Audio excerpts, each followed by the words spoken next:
Norm Poltenson, the publisher of the Business Journal. I'd like to share with you a recent editorial I wrote entitled Deconstructing the American Dream. First, I want to thank President Obama for his recent State of the Union message in which he laid out very clearly his vision of America. His vision is a continuation of progressivism, which has been going on for over 100 years in America. And progressives basically see capitalism, which is our current system, as being inherently evil. Government then plays a role. They have to rein in the greed that's inherent in the capitalist system.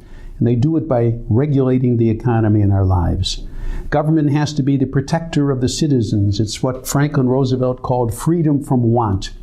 So that means health care for all, education, including higher education for all, pensions, labor protection, welfare.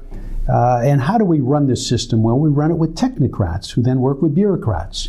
Technocrats obviously are much smarter than the individual in determining what kind of investment should this society be making, which industries are deserving of our focus. And where government originally focused on helping the lower classes, the poor, now obviously the middle class, where all the voters are, has become the focus of our government. And all of this is cloaked in fairness, and that's the universal term. This is not the traditional vision that I grew up with. It's not the traditional vision of America for over 200 years.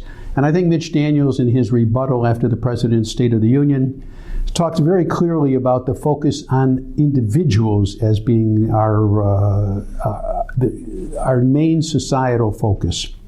Who decides what's best? It should be the individual, not government. We should have individual responsibility.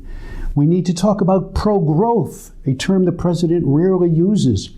We need to talk about the ladder of opportunity. And we need to talk about equality, not in the sense of equal outcomes where everybody gets the same thing, but equal opportunity so we can all climb that economic ladder.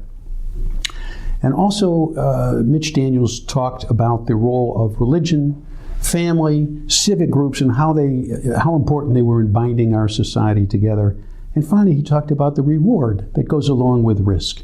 Those who take greater risks should get greater reward. Let me share with you my view. And it's a view that's been honed over 50 years of doing business in the Central New York community and 25 years as the publisher of the Business Journal. I see business people as artists. An artist walks up to a blank canvas, brings whatever talent he or she has, limitations of the pigments and the brushes, and focus and time, and creates a portrait. Business people do the same thing. Their canvas happens to be what kind of capital do they have to work with to implement their ideas. How good are they at building a team of employees who work with them in order to accomplish their goal? How good are they at dealing with all the government regulation and the compliance that they're forced to deal with? Talent, hard work, taking risks, these are the people that I'm familiar with, and I've interviewed thousands of them over the last 25 years. These are the people who create the wealth in our society. These are the people who give back to the community to make it stronger. The President's dream is a dream of deconstruction. I'd like to talk about reconstruction. I'm appalled at the idea that we're pitting one part of society against the other, which is traditionally called class warfare, where somehow we have singled out the super rich. I want to share with you something. I'd like everybody to join the super rich. I'd also like to dispel a myth about the middle class. If you look at the statistics for the last 30 years, and you define the middle class by quintiles, and you take those people making $35,000 to $105,000, those making more than $105,000 have increased. What used to be the middle class by my original definition, where you had 11% of all the households making more than $105,000, now you have more than 24%.